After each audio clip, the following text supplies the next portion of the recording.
Dans un pays comme le Burkina Faso, la diversité des expressions culturelles, c'est un enjeu extrêmement important parce que c'est un pays qui compte une soixantaine de groupes ethniques qui parlent autant de langues et qui ont tous besoin d'exister en tant que groupe ethnique, mais également en tant que nationalité ayant de multiples expressions culturelles qu'il faut nécessairement sauvegarder.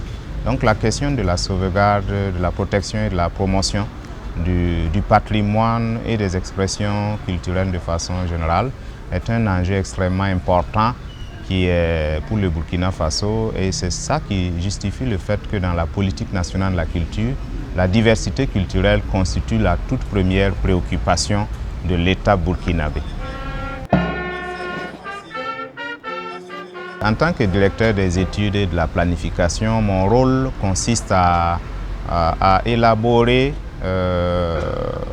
et à suivre la mise en œuvre de la politique nationale de la culture qui prenne en compte la diversité des expressions culturelles du Burkina Faso.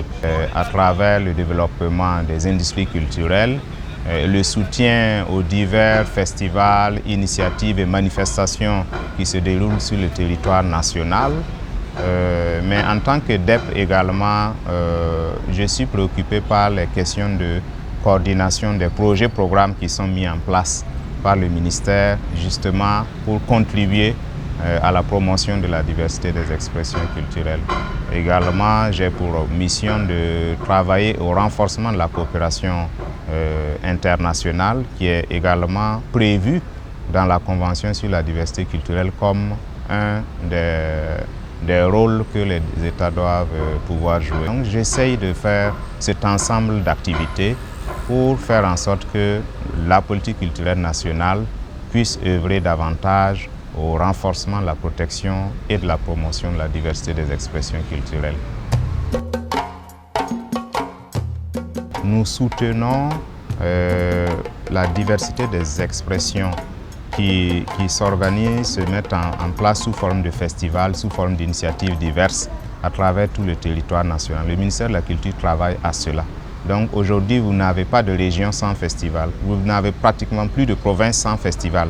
Et tous ces festivals, ces mini-festivals, ces initiatives locales cherchent à valoriser justement le potentiel culturel au niveau local, et c'est des initiatives qui sont soutenues par le ministère.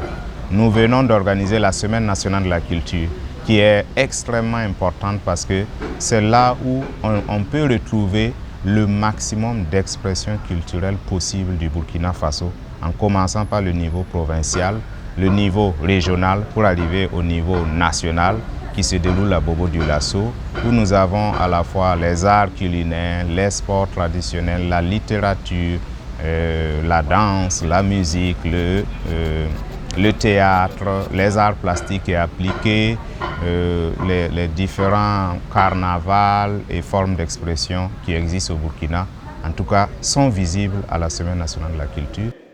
C'est des actions que l'État mène, et à côté, il y a également un effort pour réaliser des infrastructures qui rendent possible la création et la diffusion de la culture nationale. À Bobo, il a été inauguré en mars dernier la Maison de la culture du Burkina, on dit de Bobo-Dioulasso, mais du Burkina Faso, qui a coûté 6 milliards 700 millions quand même. Donc c'est le plus gros investissement jamais fait dans le domaine de la culture au Burkina Faso. Nous avons beaucoup d'actions qui sont en train de se profiler parce que la politique nationale de la culture met l'accent sur la diversité culturelle, mais également sur l'économie de la culture. Les deux n'étant pas antinomiques, les deux se complètent, j'allais dire, harmonieusement. Donc, en ce qui concerne l'économie de la culture, nous avons identifié avec l'Organisation internationale de la francophonie un programme qui va appuyer les politiques et industries culturelles du Burkina Faso. C'est un programme qui est extrêmement important pour nous et qui va œuvrer à la professionnalisation des entrepreneurs culturels et qui va également faire en sorte qu'on puisse renforcer tout le tissu entrepreneurial et favoriser l'accès des opérateurs culturels au financement, ce qui est un énorme goulot d'étranglement en ce qui les concerne. Et également, on voudrait travailler à ce qu'il y ait ouverture vers un marché national un peu plus structuré, mais aussi vers un marché sous-régional et international pour les produits culturels du Burkina. Ça, c'est un projet qui devrait se mettre en place au cours de cette année déjà. Nous avons d'autres projets avec l'Union européenne. Nous avons la phase 2 de la construction du musée national qui va nous amener vers un musée beaucoup plus attractif et pour les nationaux et pour les touristes qui visitent le Burkina Faso.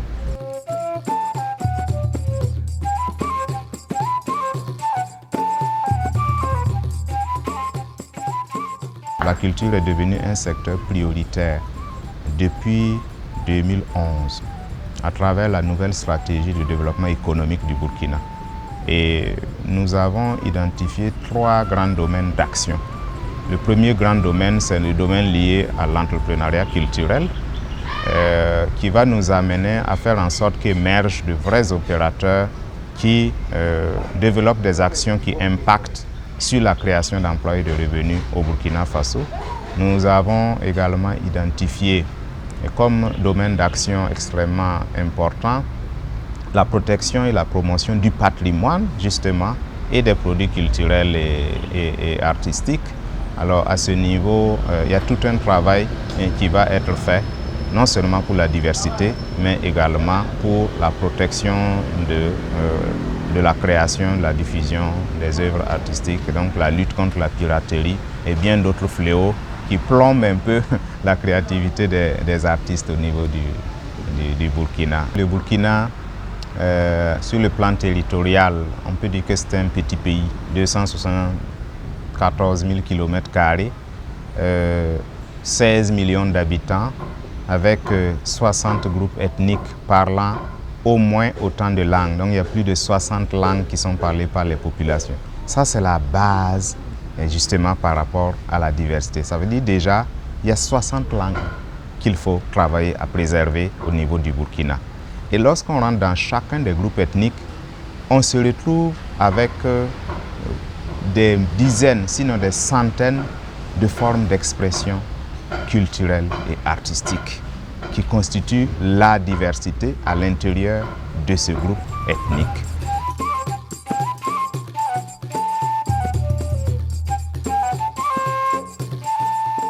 Un travail avait été fait en 2005 qui avait identifié plus d'un millier de groupes, rien qu'en danse et musique, plus d'un millier de groupes en danse et musique. Aujourd'hui, vous prenez une forme d'expression comme le théâtre, vous avez plus d'une centaine de groupes qui sont dans le théâtre.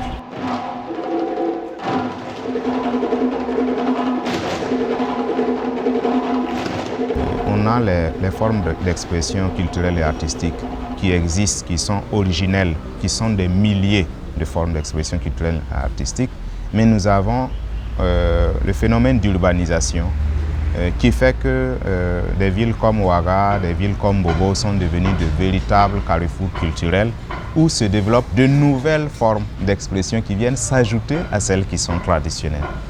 Donc je pense que nous sommes un pays très riche. C'est ce que je voudrais retenir par rapport à la diversité des expressions culturelles. C'est qu'au Burkina, c'est le patrimoine immatériel qui est le plus important. Parce que le patrimoine matériel est constitué de tout ce qui est tangible et visible que l'on peut toucher. Mais le patrimoine immatériel est extrêmement important du fait que nous découlons tous de civilisations à tradition orale. Donc l'essentiel de nos savoirs, de nos savoir-faire ne sont pas documentés, ne sont pas écrits. Ils sont codifiés certes au niveau traditionnel, mais ne sont pas écrits. De sorte que c'est véritablement ça la mine d'or. Les formes de danse ou les pas de danse, il y en a par centaines. Mais on ne peut pas les toucher. On peut les apprécier et puis les chorégraphier comme on le souhaite. La musique, c'est pareil. Chaque groupe ethnique a des dizaines de rythmes musicaux que les musiciens modernes d'aujourd'hui peuvent utiliser comme source d'inspiration pour les créations contemporaines qu'ils sont en train de faire. Les instances internationales ont un rôle extrêmement important à jouer. Et le premier rôle peut être joué selon le principe de subsidiarité, c'est-à-dire que les États ont leur rôle. Maintenant, ce que les États individuellement ne peuvent pas faire, c'est là que les instances internationales peuvent intervenir pour suppléer à ces défaillances entre griffes des États, notamment par exemple pour accompagner les États à l'élaboration de politiques publiques. Et parfois les États tout seuls ont du mal à bien comprendre tous les enjeux au niveau international pour élaborer des politiques publiques structurantes. Je pense qu'elles peuvent aussi jouer un rôle de plaidoyer auprès des autres instances comme le système des Nations Unies et autres, afin que la culture puisse être prise en compte de façon beaucoup plus importante dans les politiques nationales de développement. Et pour le moment, ce n'est pas tout à fait acquis. Et donc je pense que dans un pays comme le Burkina, c'est le cas. Mais je sais qu'en Afrique, ce n'est pas partout, dans tous les pays, que la culture est considérée comme un secteur prioritaire. Et même lorsqu'on considère la culture comme un secteur prioritaire, est-ce que véritablement l'État y investit? Ce n'est pas toujours évident. Donc je pense que l'OIF a un rôle important avec l'UNESCO pour faire un plaidoyer au niveau mondial pour que la culture soit considérée comme elle devrait l'être, comme un des éléments qui constitue le socle même du développement des États et des nations à travers le monde.